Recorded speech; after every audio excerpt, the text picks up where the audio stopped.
اعوذ باللہ من الشیطان الرجیم بسم اللہ الرحمن الرحیم۔ قرآنک ٹیچر کے معزز دوستو، السلام علیکم ورحمۃ اللہ وبرکاتہ۔ میں ہوں سید مدثر شیرازی۔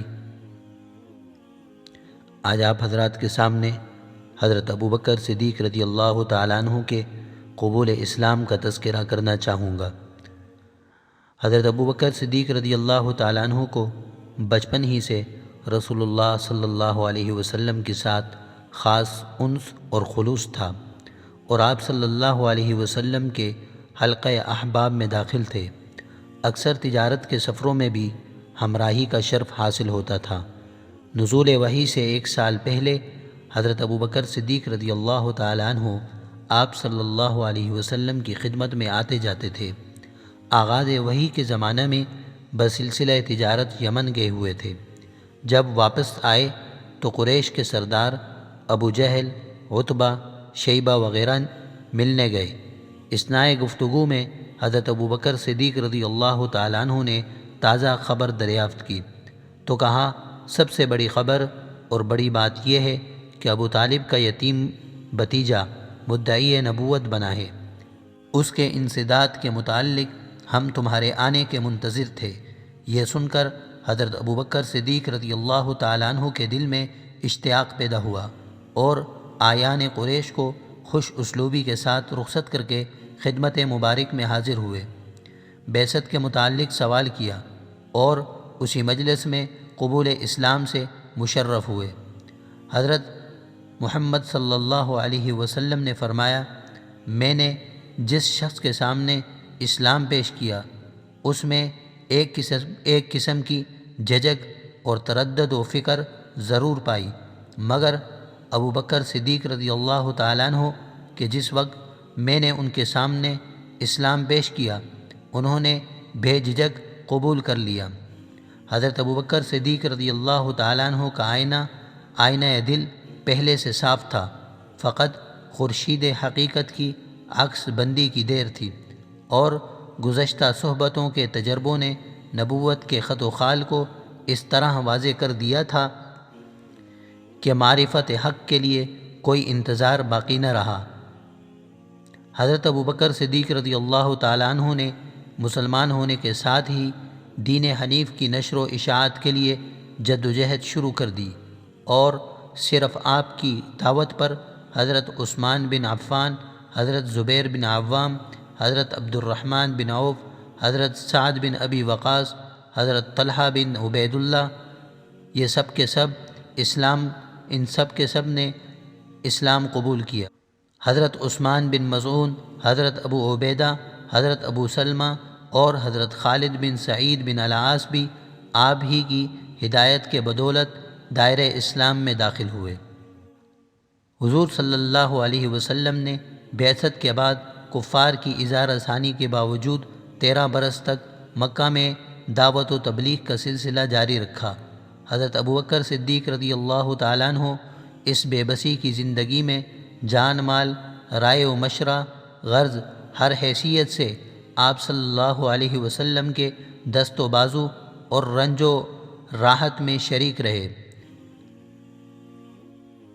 مکہ میں ابتداءً جن لوگوں نے داعی توحید کو لبیک کہا ان میں کثیر تعداد غلاموں اور لونڈیوں کی تھی، جو اپنے مشرک آقاؤں کے پنجہ ظلم و ستم میں گرفتار ہونے کے باعث طرح طرح کی اذیتوں میں مبتلا تھے۔ حضرت ابوبکر صدیق رضی اللہ تعالیٰ عنہ نے ان مظلوم بندگان توحید کو ان کے جفاکار مالکوں سے خرید کر آزاد کر دیا۔ چنانچہ حضرت بلال، عامر بن فہیرہ، نذیرہ، نہدیہ، جاریہ رضی اللہ عنہم وغیرہ نے اسی صدی کی جود و کرم کے ذریعے سے نجات پائی۔ کفار جب کبھی حضور صلی اللہ علیہ وسلم پر دست و تعدی دراز کرتے تو یہ مخلص جانثار خطرہ میں پڑ کر خود سینہ سپر ہو جاتا۔ ایک دفعہ آپ صلی اللہ علیہ وسلم خانہ کعبہ میں تقریر فرما رہے تھے۔ مشرکین اس تقریر سے سخت برہم ہوئے اور اس قدر مارا کہ آپ صلی اللہ علیہ وسلم بے ہوش ہو گئے۔ حضرت ابوبکر صدیق رضی اللہ تعالیٰ عنہ نے بڑھ کر کہا، خدا تم سے سمجھے، کیا تم صرف ان کو اس لیے قتل کرو گے کہ ایک خدا کا نام لیتے ہیں؟ یہ مداخلت مشرکوں کو سخت ناگوار ہوئی اور سب کے سب ان پر جھپٹ پڑے۔ اتنا مارا کہ سر پھٹ گیا اور خون بہنے لگا۔ عزیزوں نے آ کر بچایا۔ حضرت ابوبکر صدیق رضی اللہ تعالیٰ عنہ پٹتے جاتے تھے اور کہتے جاتے تھے، تبارک یا ذا الجلال والاکرام۔ حضرت عائشہ رضی اللہ تعالیٰ عنہ کا قول ہے، اس واردات کے بعد جب حضرت ابوبکر صدیق رضی اللہ تعالیٰ عنہ گھر پہنچے تو یہ حال تھا کہ سر پر جس جگہ ہاتھ لگتا وہیں سے بال الگ ہو جاتے۔ اسی طرح ایک روز حضور صلی اللہ علیہ وسلم نماز پڑھ رہے تھے۔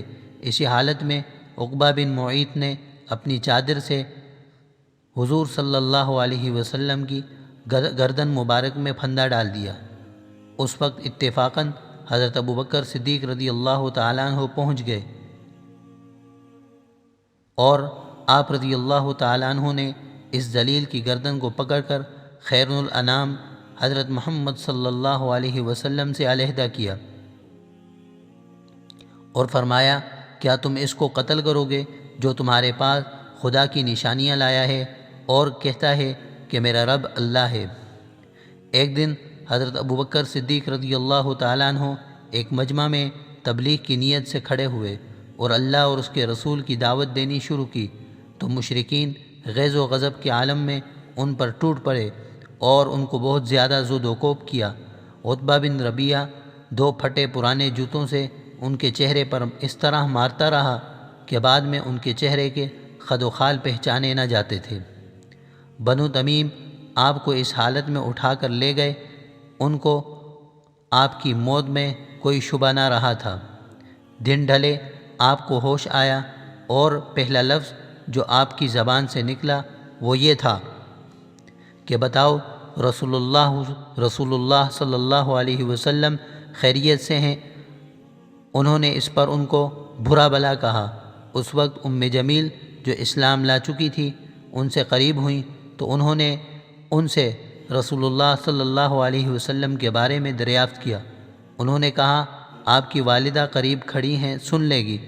تو انہوں نے کہا، ان کے سامنے کوئی حرج نہیں۔ جمیل نے بتایا کہ آپ صلی اللہ علیہ وسلم بخیر و خیریت سے اور صحیح سالم ہیں۔ انہوں نے کہا، میری اللہ سے نظر ہے میں اس وقت تک نہ کچھ کھاؤں گا نہ پیوں گا جب تک رسول اللہ صلی اللہ علیہ وسلم کی خدمت بابرکت میں حاضر نہ ہو جاؤں۔ لیکن وہ دونوں رک گئیں۔ جب لوگوں کی آمد و رفت بند ہوئی اور سناٹا ہوا تو وہ دونوں حضرت ابوبکر صدیق رضی اللہ تعالیٰ عنہ کو سہارا دے کر رسول اللہ صلی اللہ علیہ وسلم کی خدمت میں لائیں۔ ان کی یہ حالت دیکھ کر حضور صلی اللہ علیہ وسلم پر بہت اثر پڑا۔ آپ صلی اللہ علیہ وسلم نے ان کی والدہ کے لیے دعا کی اور ان کو اسلام لانے پر آمادہ کیا تو وہ اسی وقت مسلمان ہو گئیں۔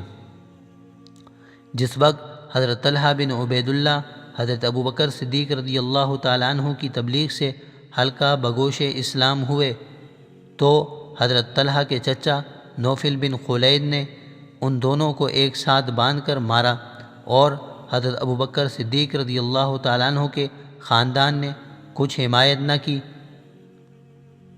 ان اذیتوں سے مجبور ہو کر آپ رضی اللہ تعالیٰ عنہ نے حضور صلی اللہ علیہ وسلم سے اجازت لی اور رخت سفر باندھ کر عازم حبش ہوئے۔ جب آپ مقام برق الغماد میں پہنچے تو ابن الدغنہ رئیس قارہ سے ملاقات ہوئی۔ اس نے پوچھا، ابوبکر کہاں کا قصد ہے؟ آپ نے فرمایا کہ قوم نے مجھے جلا وطن کر دیا ہے، اب ارادہ ہے کہ کسی اور ملک میں چلا جاؤں اور آزادی سے خدا کی عبادت کروں۔ ابن الدغنہ نے کہا، تم سا آدمی جلا وطن نہیں کیا جا سکتا، تم مفلس و بے نوا کی دستگیری کرتے ہو، قرابت داروں کا خیال رکھتے ہو، مہمان نوازی کرتے ہو، مصیبت زدوں کی اعانت کرتے ہو۔ میرے ساتھ واپس چلو اور اپنے وطن میں ہی اپنے خدا کی عبادت کرو۔ چنانچہ آپ ابن الدغنہ کے ساتھ پھر مکہ واپس آئے۔ ابن الدغنا نے قریش بھر میں یہ اعلان کر دیا کہ آج سے ابو بکر میری امان میں ہیں۔ قریش نے ابن الدغنا کی امان کو تسلیم کیا اور کہا ابو بکر سے کہہ دو کہ اپنے رب کی عبادت اپنے گھر کے اندر کریں، اعلانیہ عبادت نہ کریں، نہ تلاوت کریں، ورنہ ہم کو خوف ہے ہماری عورتیں اور ہمارے نوجوان مبتلا فساد ہو جائیں گے۔ ایک عرصے تک حضرت ابو بکر صدیق رضی اللہ تعالیٰ عنہ نے اس کی پابندی کی۔ آخر کار شوق دل نے مجبور کیا اور گھر کے باہر میدان میں ایک مسجد بنا کر نماز و تلاوت میں مصروف رہنے لگے۔ حضرت ابو بکر صدیق رضی اللہ تعالیٰ عنہ بے حد رقیق القلب تھے۔ تلاوت کلام مجید کے وقت زار زار روتے۔ یہ عالم دیکھ کر قریش کی عورتوں اور نوجوانوں کا ہجوم ہو جاتا اور محو حیرت ہو کر پروانہ وار ایک دوسرے پر گرتے۔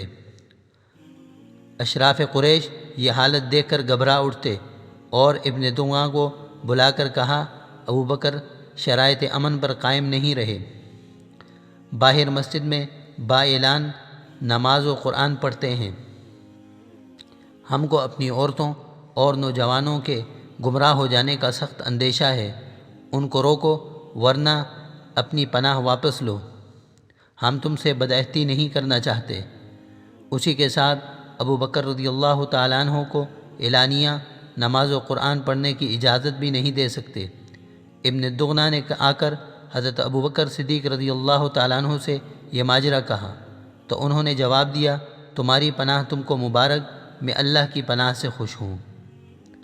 تو معزز دوستو، بھائیوں، بزرگوں اور سماعت فرمانے والی بہنوں، یہ تھے حضرت ابو بکر صدیق رضی اللہ تعالیٰ عنہ، ان کے اسلام قبول کرنے کے چند احوال۔ اللہ تعالیٰ ہمیں صحابہ اکرام رضوان اللہ علیہم اجمعین کے نقش قدم پر چلنے کی توفیق عطا فرمائے، اور جیسا عشق حضور صلی اللہ علیہ وسلم سے ان لوگوں کا تھا، اللہ ہمیں بھی وہ عشق اور وہ محبت نصیب فرمائے۔